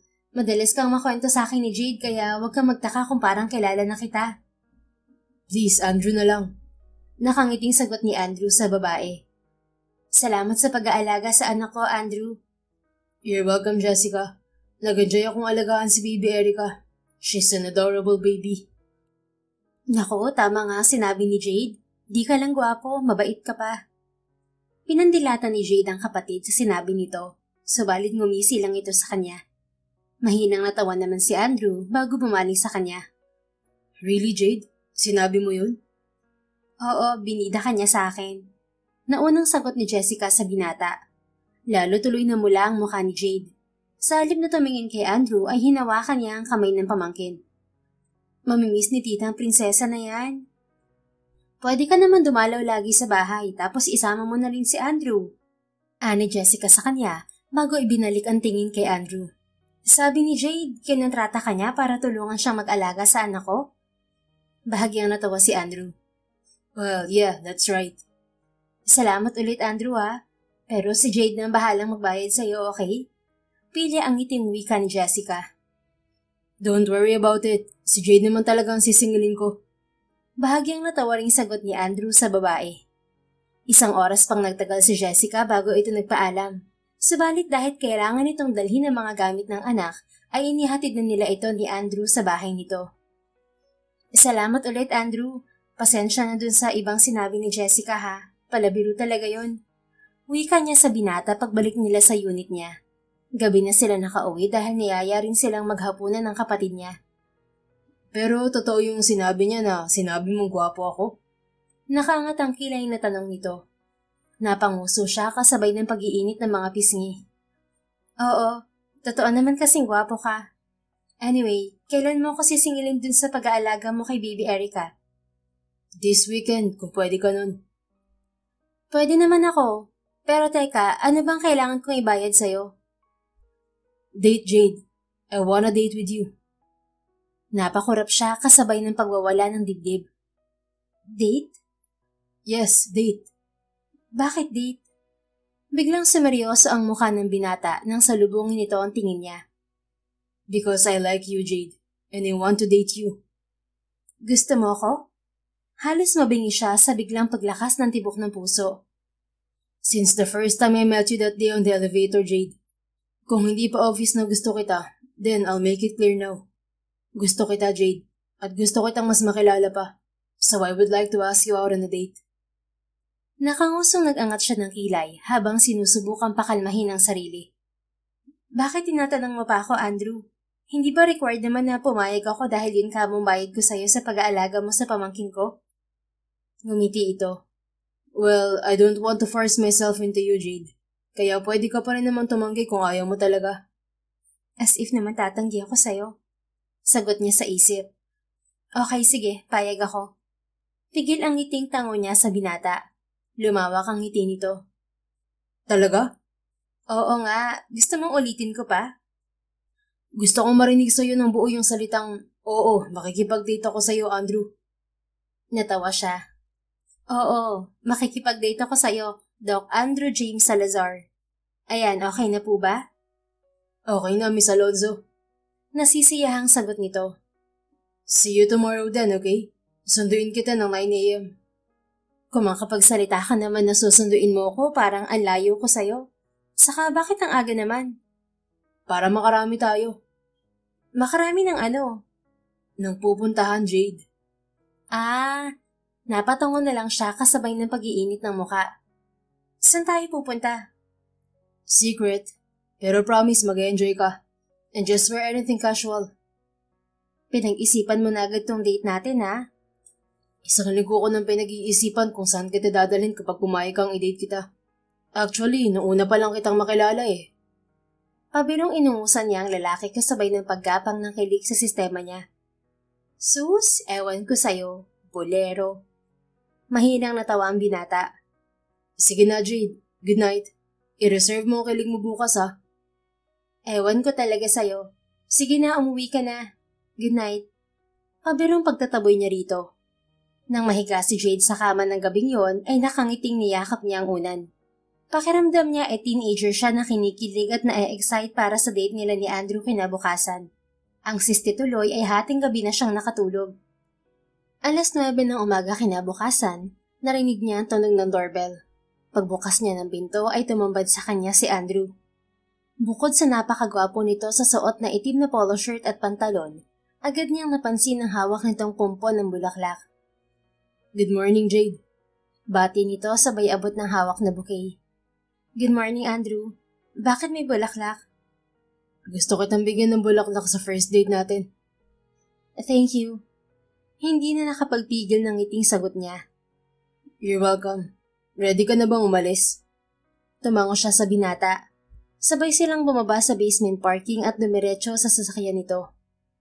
Bakit parang puyat ka? Baling sa kanya ng lalaki habang nasa biyahe sila. Hindi ako nakatulog agad. Halata ba? Maganda ka pa rin naman kahit puyat. Alam mo, lumalabas na talaga yung pagiging bolero mo, no? Hindi ako nambobola. I told you I already like you the first time we met, right? Wala kang tulog nun, remember? But I still find you pretty despite your eye bags and messy look. Napanguso siya. Oo na, sige na. Naniniwala na ako, Doc. Pero bakit hindi ka nakatulog agad? Masyado ka bang excited sa date natin? Namumula ang mukhang inirapan niyang lalaki. Assuming ka rin no? Well, hindi mo naman dininay. Nakangising sagot nito. Hindi ko rin naman inamin. Mahinang natawa ang binata. Don't worry, Jade. Hindi rin naman ako nakatulog agad kakaisip sa'yo. Lalong gumapang ang kilig sa sistema niya sa sinabi ni Andrew. Bakit hindi ka naman mukhang puyat? Gwapo pa rin ba? Nakaangat ang sulok ng labing baling nito sa kanya. Fine, oo, pero wag kang tingin ng tingin sa akin, baka maaksidente tayo. Don't worry, maingat naman ako. Hindi kita ipapahamak, Jade. Sagot nito na lalong ikinawala ng dibdib. Sa kabila niyon, ibinuon din nito ang buong atensyon sa pagmamaneho pagdating nila sa main road. Kulang 1 oras ang nakalipas, nakarating sila sa isang mall sa Pasay. Anong gagawin natin dito sa MOA? Tanong niya sa binata. Nabanggit mo last week na gusto mong bumili ng libro, di ba? So I brought you here. Napaawang na lang ang mga labi ni Jade nang dalhin siya ni Andrew sa pinakamalaking book sale event sa bansa na kasalukuyang nagaganap sa convention hall ng naturang mall. Talaga? Natandaan mo pala yon? Siyempre naman. Tinatandaan ko mga bagay tungkol sa'yo. Tila may mainit na bagay na humaplo sa puso niya sa sinabing yun ng binata. Nakangiting inilahad nito ang isang card sa kanya. Come on, punuin mo to ng mga librong gusto mo. Libre mo, Doc? Pabirong tanong niya. Oo naman, ako nagdala sa'yo dito, di ba? Nito at kumindat pa sa kanya. Idinaan niya sa tawa ang kilig na nararamdaman. Huwag ka nga kumindat, baka mamaya mahulog ako sa'yo. Sus, yun ay kung hindi ka pa nga nahuhulog sa kanya, Jade. Wika sa kanya ng isang bahagi ng isip. Humisi naman si Andrew. Ganun ba? Eh di dapat pala, lagi kitang kinatan para mahulog ka sa akin. Ewan ko sa'yo. Natatawang sagot niya bago itinulak ang card. Seryoso ka ba sa sinabi mo? Kahit mahal yung mga bibilhin kong libro? Oo naman. Ang galante mo namang makipag-date. All the best para sa babaeng gusto ko. Nakangiting sagot nito bago inabot ang isang librong nakadisplay sa estante. Napangiti siya nang makitang isa yon sa mga librong isinulat niya. Can I buy this for myself, Jade? Kung gusto mo talaga, bigyan na lang kita ng copy. Pero pang display lang, wag mo nang basahin, Andrew. Too bad, nabasa ko na. Bumili ako ng soft copy last week. Bahagyang nanlaki ang mga mata niya sa narinig. Akala ko ba hindi mo babasahin? Sorry na. I got curious, Jade. Saka bakit nahihiya kang ipabasa sa akin? Bestseller pala yung mga libro mo. Kahit hindi ako fan ng romance, nagustuhan ko ang way ng pagsulat mo. Kahit yung sex scene, na-enjoy ko. Lalong namula ang mukha niya. Kaya ko nga ayaw ipabasa sa iyo yun dahil dun eh. Ngumiti si Andrew. Pero na-enjoy ko naman. Ang galing mo, Miss Jasmine Lee. Pinandilatan niya ito ng mga mata. Huwag ka nga, baka may makarinig sa'yo. Ayaw mong malaman ng ibang tao na ikaw si Jasmine Lee? Is that why you don't have any book signing kahit na sikat tong mga libro mo? Ayoko lang talaga ng atensyon. I just really want to write in peace. To be honest, hindi ko naman ina-expect na magiging bestseller yung mga libro ko. Paano kung sumigaw ako dito ngayon tapos sabihin ko na nandito si Miss Jasmine Lee? Pinanliitan niya ito ng mga mata. Iiwan talaga kita dito, sige ka. Tapos hindi na ako makikipag-date ulit sa'yo. Sabi ko nga, shut up na lang ako kahit gusto ko tang ipagmalaki sa lahat ng makakasalubong natin. Sagot nito na nakapagpangiti na lang sa kanya. Inabot sila hanggang tanghali sa pamimili ng libro. Kaya nang matapos ay dumiretso sila sa isang restaurant para mag-lunch. Pagkatapos nilang kumain ay naglibot sila sa mall. Nagkayayaan sila ng binata na maglaro ng bowling. Pagdating ng hapon, muli silang bumalik sa seaside area para panoorin ang sunset habang sakay sila ng Ferris wheel. Gabi na nang makauwi sila ni Andrew. Thank you so much for this day, Andrew. Nag-enjoy ako. Wika niya sa binata pagdating nila sa tapat ng unit niya. I'm glad you enjoyed, Jade. Ibig sabihin, pwedeng may second date pa tayo? Ngumuso siya at pinigilang umiti. Sige, mag-date ulit tayo. Tulad ng ipinangako niya kay Andrew, pagdating ng weekend ay muli silang lumabas ng binata. Sa pagkakataong yon, sa Ocean Park siya dinala ng lalaki bago sila nanood ng sine. Kapag nilalamig ka, magsabi ka lang. Masoy yung baling sa kanya ni Andrew pagpasok nila sa loob ng sinehan. Bakit? Wala ka namang jacket na mapapahiram sa akin ah? Sagot ni Jade sa lalaki. Hahawakan ko yung kamay mo. Nakangiting sagot nito na muling nagpakilig sa kanya. Subalit hindi na niya hinintay na lamigin siya. Bago pa magsimula ang pelikula ay siya na ang kusang umabot sa kamay ni Andrew. Napangiti siya lalo na pagsalikupin nito ang mga kamay nila.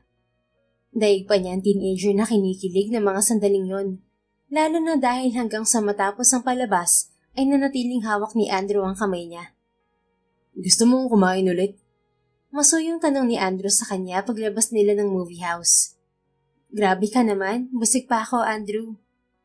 Ayoko lang na magutom ka, Jade. Sweet mo naman palang boyfriend. Hindi napigilang wika niya. Talaga? So, kailan mo ako sasagutin at gagawing boyfriend? Napakorap siya bago nag-angat ng kilay sa binata. Teka, nanliligaw ka ba? Well, we're already dating, right? O gusto mong mandigaw pa ako? Pwede naman, Jade. Ha? Hindi na. So, sinasagot mo na ako? Hindi pa rin. Hindi pa. So, ibig sabihin, sasagutin mo ako soon? Natawa siya sa kabila ng nagiinit na muka. Teka, abogado ka ba o doktor? Bakit parang kinakross-examine mo ko? Bahagyang natawa rin si Andrew bago sumeryoso. It's okay, Jade. Hindi mo kailangang sumagot agad. Willing naman ako maghintay. Ang importante, you're giving me a chance to date you. Thank you. Sagot niya. Masuyong umiti sa kanyang binata. Ilang sandali pa ay nagpasya na silang umuwi. Good night, Jade. Masuyong wika ni Andrew nang ihatid siya nito sa tapat ng unit niya. Gumanti siya ng ngiti sa binata. Bago siya pumasok sa unit niya ay tumingkayad siya at hinalikan sa pisngi ang lalaki. Lalo siyang napangiti nang makita ang gulat na ekspresyon nito. "Good night din, Andrew." Malambing na sagot niya. Pigil ang kilig na hawak niya ang ibabang labi hanggang sa pagpasok niya sa kwarto. Nasa ganoon siyang posisyon nang tumunog ang cellphone niya. "Napatawag ka, Jessica?" Tanong niya sa kapatid. "Gusto ko lang manghingi ng update sa inyo ni Andrew. Boyfriend mo na ba si Doc?" Tanong nito. Nabanggit niya kasi dito na nag-date na sila ng binata. "We're still dating, Jess." "Kailan mo sasagutin?" "Hindi ko pa alam." Napakagat siya sa ibabang labi. "I really like him, Jessica." "No, pakiramdam ko, mahal ko na siya. But he seems so good to be true. Nasa kanya ng lahat ng hinahanap ko sa isang lalaki. Pero parang ang perfect niya masyado." "Ano namang problema dun, Jade? Hindi ba dapat masaya ka kasi wala ka nang hahanapin pa? Nasa kanya na lahat." "Of course, masaya ako. Ramdam ko na totoo siya sa akin, na walang pagpapanggap sa mga pinapakita niya. Pero natatakot ako. Baka mamaya, habang kami na, may biglang plot twist na dumating." "Naalala mo na naman ba yung ginawa sa'yo ng gago mong ex?" Anang kapatid sa kabilang linya. Isang buntong hininga ang isinagot niya. "Alam mo naman ang nangyari, Jessica. Ang ganda ng relasyon namin tapos bigla ko nalang malalaman na may iba siyang babae." "Pero alam mo naman na hindi lahat ng lalaki tulad ng ex-boyfriend mo, di ba?" "Oo naman, pero hindi ko lang maiwasang mag-overthink ngayon." Alam niya na malayo ang ugali ni Andrew sa dating nobyo niya. Subalit ngayong sigurado na siya na malalim na ang nararamdaman niya para sa lalaki, hindi niya maiwasang hindi mangamba na baka sa huli ay masaktan din siya dito. "Just think na ibinigay sa'yo ng tadhana si Andrew para pambawi sa ginawa sa'yo ng ex-boyfriend mo. Kasi deserve mo ng mabuting lalaki na hindi ka sasaktan. At si Andrew na yon. Stop overthinking, Jade. Hindi naman nobela o pelikula ang totoong buhay na dapat laging may plot twist din, okay?" "Thanks, Jess." Sa huli wika niya sa kapatid. Bumalik ang ngiti sa mga labi niya matapos niyang mapagtanto na tama ang mga sinabi nito. Kinabukasan, umiinom ng kape si Jade nang bisitahin siya ni Andrew sa unit niya. "May lakad ka?" Tanong niya sa binata nang mapansin na nakabihis ito. "May meeting ako sa director ng St. Mary's Hospital. They want me to join their pediatrics department." "Really? Good luck, Andrew." "Thank you, Jade. Dumaan ako para magpaalam sa'yo. Baka mamayang hapon na ako makauwi. Ayokong hanapin mo ko eh." Napanguso siya. "Wow, kagabi lang tayo naghiwalay, Doc. Sa tingin mo hahanapin kita agad?" Mahina itong natawa. "Well, gusto talaga kitang makita bago ako umalis. Para may good luck charm ako." "Good luck, Andrew." Nakangiting ulit niya. "Wala bang good luck kiss dyan?" "Aba, di pa nga kita boyfriend, demanding ka na." "I'm just kidding, Jade. Okay na yung kiss mo last night." Nag-init ang mukha niya nang maalala ang ginawang paghalik dito kagabi. "Dito ka na dumiretso sa unit ko pag uwi mo. Ipagluluto kita ng sinigang." Malawak ang ngiti nito. "Talaga? Sinabi mo yan ha?" "Oo naman." Bahagyang natawang sagot niya. Pag-alis ni Andrew, inabala ni Jade ang sarili sa gawaing bahay. Pagdating ng hapon ay nagluto siya ng sinigang na ipinangako niya sa binata. Isang oras ang nakalipas pagkatapos makaluto, narinig niya ang tunog ng doorbell. Pagbukas niya ng pinto ay bumungad sa kanya ang gwapong mukha ni Andrew. "Hi." Malaki ang ngiting bati nito sa kanya. Ibinaba niya ang tingin sa hawak nitong box ng cake at bulaklak. "Bakit may cake at flowers?" "This one is for you." Anito na inabot ang pumpo ng bulaklak sa kanya. "Eh yung cake?" "Binili ko rin. I want us to celebrate. Pinagluto mo ako ng dinner eh. Besides, I'm now part of Pediatrics Department of St. Mary's Hospital." "Wow, talaga? Congrats, Andrew. Ang galing naman talaga ng boyfriend ko." Natigilan si Andrew sa sinabi niya. "Boyfriend? Did I hear it right? Tinawag mo akong boyfriend?" Nakangiting tumango siya sa lalaki. "Yes, boyfriend na kita, Andrew." Natawa si Andrew sa tuwa. Ibinaba nito ang hawak na cake sa sahig, pagkatapos ay nagulat siya nang bigla siya nitong buhatin. "Oh my God, Andrew!" Natatawang sambit niya sa lalaki. Napahawak siya sa magkabilang balikat nito. Sinalubong nito ang mga mata niya. I'm just happy, sweetheart. I can't believe na girlfriend na kita. Oo na, masaya ka na. Pero ibaba mo na ako. Natatawa at kinikilig na sambit niya. Sinunod siya ng binata, subalit sa halip na lumayo ay isinandal siya nito sa pader habang hawak ang magkabilang baywang niya. You like me too, Jade? Sinalubong niya ang mga mata nito. Hindi naman kita gagawing boyfriend kung hindi kita gusto. Come on, I want to hear it from you, love. Oo, gusto kita. Sobrang gusto. Baka nga mahal na kita eh. Good, sweetheart. Because I'm slowly falling in love with you too. Nang mga sandaling yon, pakiramdam ni Jade ay sasabog sa tuwa ang puso niya. Mula sa baywang niya ay umakit ng kamay nito sa pisngi niya. So, dahil girlfriend na kita, pwede na ba kitang halikan? Pwede naman. Pero ayaw mong kumain muna. Nagluto ako ng sinigang. Naging pilyo ang ngiti ni Andrew. Parang mas gusto ko ng dessert muna. Bago pa siya makasagot ay naramdaman na niya ang paglapat ng mga labi ng binata sa kanya. Hindi niya alam kung gaano sila katagal na nagsalo ng halik ni Andrew. Marahil, kung hindi pa nila kailangang kumain ay hindi sila hihinto ng binata. Nang gabing yon, hindi lang ang pagsisimula ng trabaho nito ang ipinagdiwang nila, kung hindi maging ang unang araw ng relasyon nila. Walang pagsidla ng kasiyahang nararamdaman ni Jade sa mga sumunod na araw. Wala siyang maipintas kay Andrew bilang isang nobyo. Ibang klase ang pagmamahal na ibinibigay nito sa kanya. Habang lumilipas ang araw ay mas lalo pa itong naging sweet at maalaga.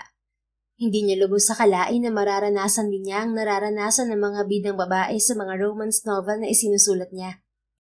Next week, hiramin natin si Baby Erica sa mommy niya. Baling ni Jade sa nobyo, nakatabi niyang nakaupo sa sofa. Kasalukuyan silang nanonood ni Andrew ng isang American series ng gabing yun sa condo unit niya. Sabay silang naghapunan ng binata at sa pagkakataong yun, siya naman ang ipinagluto nito. Miss ko na yung pamangkin ko, kahit na ikaw yung mas paborito niya. Pagpapatuloy pa niya. Natawa si Andrew. We should thank her, you know. Kung hindi dahil kay Baby Erica, baka hindi pa kita girlfriend ngayon.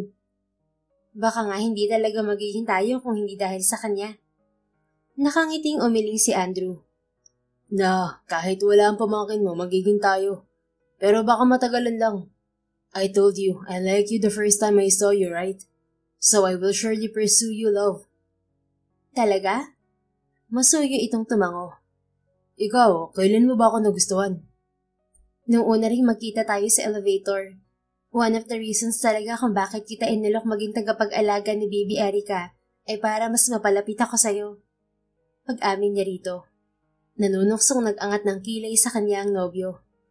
Ah, may hidden agenda ka pala, love, ha? Sus, para namang hindi mo gusto.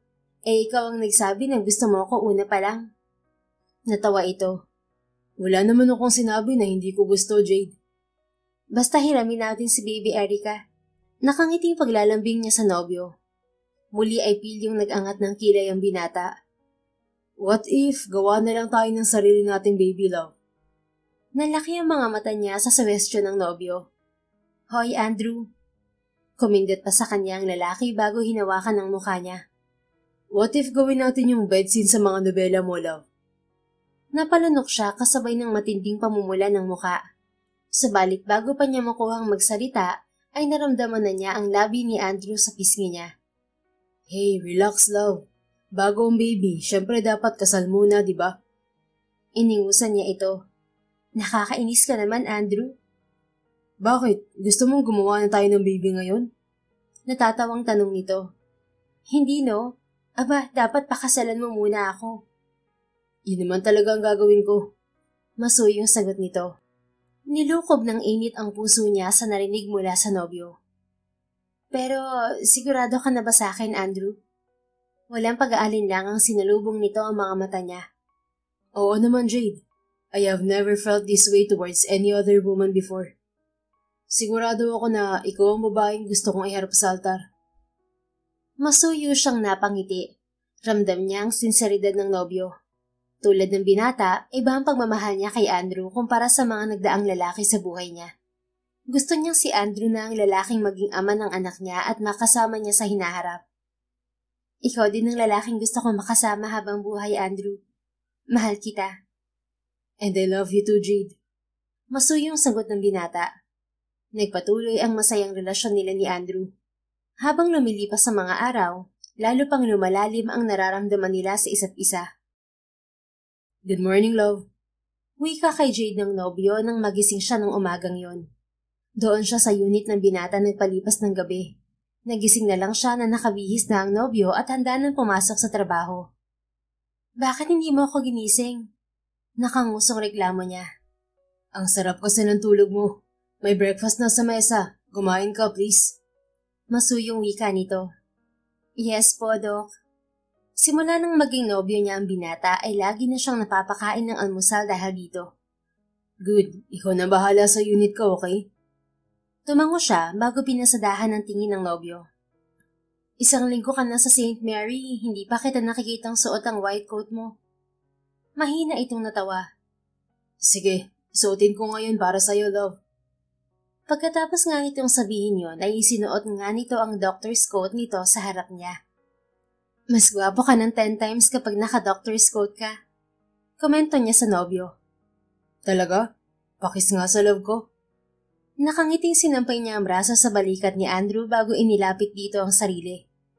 I love you, Jade. Masuyong wika ng nobyo nang maghiwalay ang mga labi nila. I love you too. Galingan mo sa trabaho, okay? Nakangiting sagot niya pabalik. Pagkatapos kainin ang inihandang breakfast ni Andrew para sa kanya, ay bumalik siya sa sarili niyang unit. Gumagawa siya ng draft para sa panibagong nobela nang tumunog ang doorbell niya. Nang buksan ni Jade ang pinto, isang magandang babae ang bumungad sa kanya. Agad niyang napansin ang umpok sa tiyan nito. Hula niya ay nasa 6 na buwan na yon. Good afternoon, miss. Dito ba nakatira si Andrew? Tanong ng babae sa kanya. Sa kabilang unit siya nakatira, pero wala siya dyan. Nasa trabaho. Saan ang trabaho niya, miss? Kailangan ko kasi siyang makausap.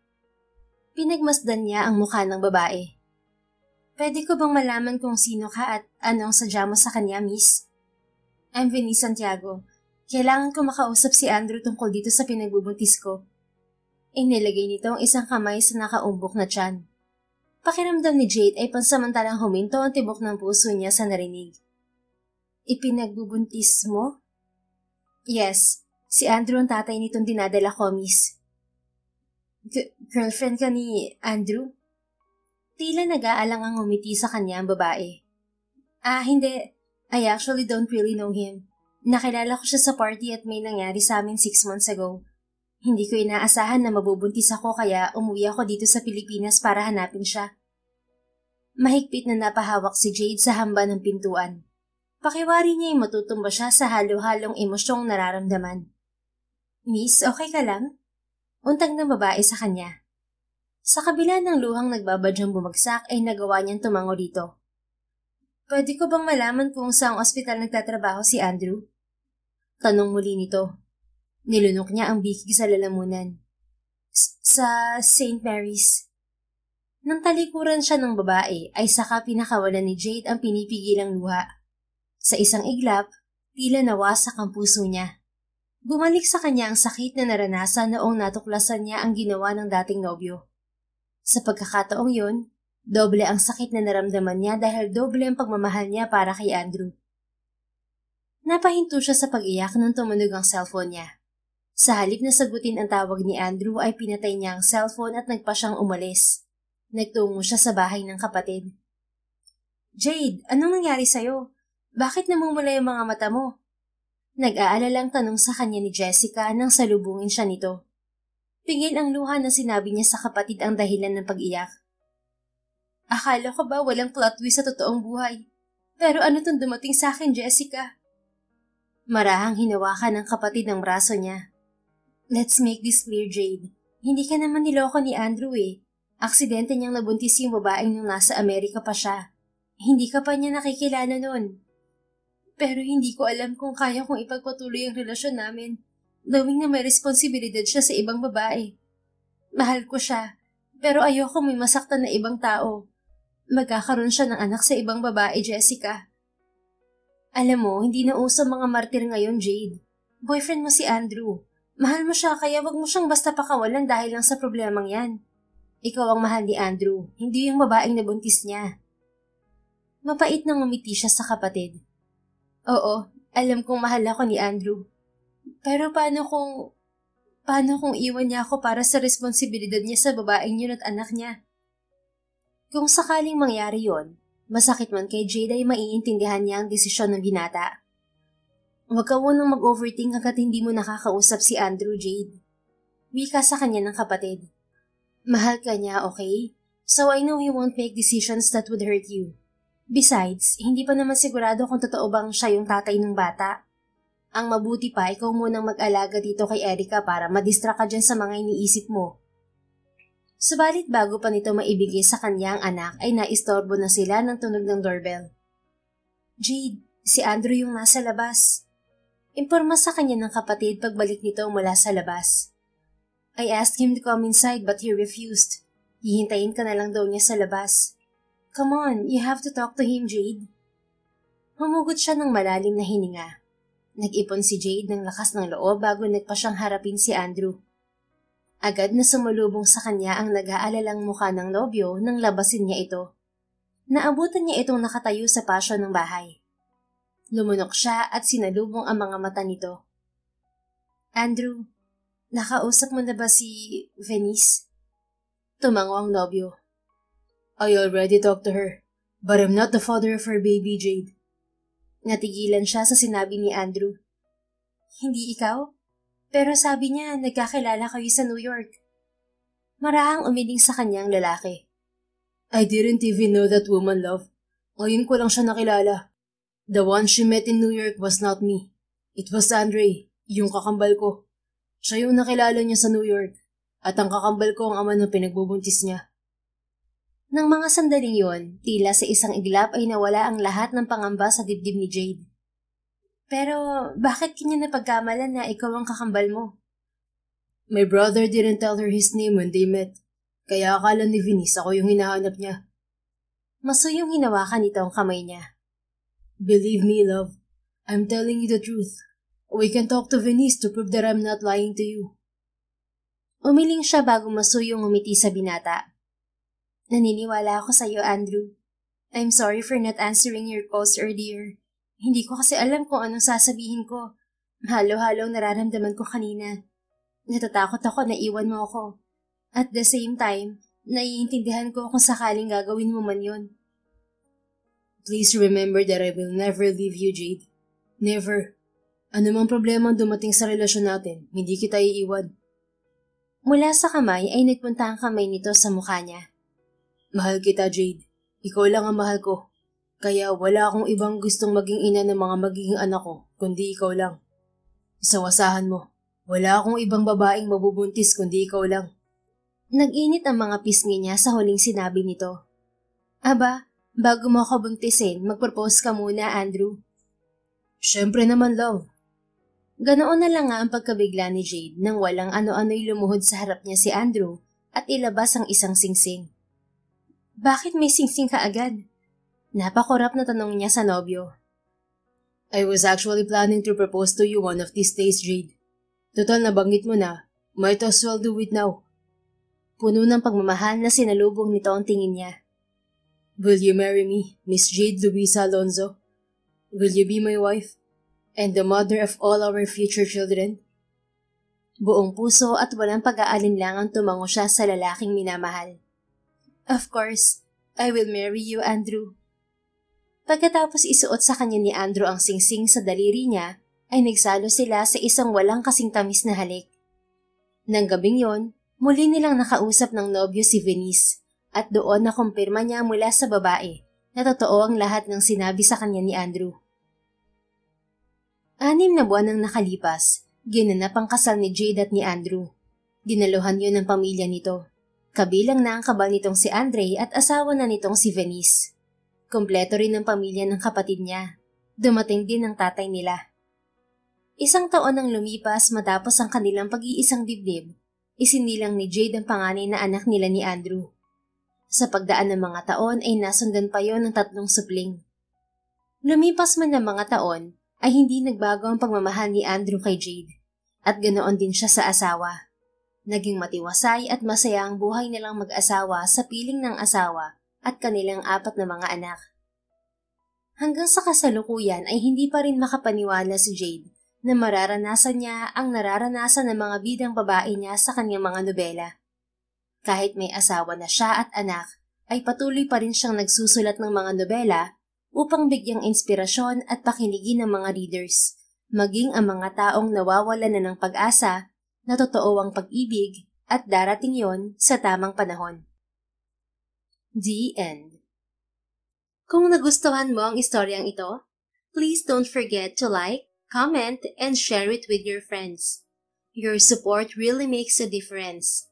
Thank you and see you sa ating next story. Keep safe and be blessed.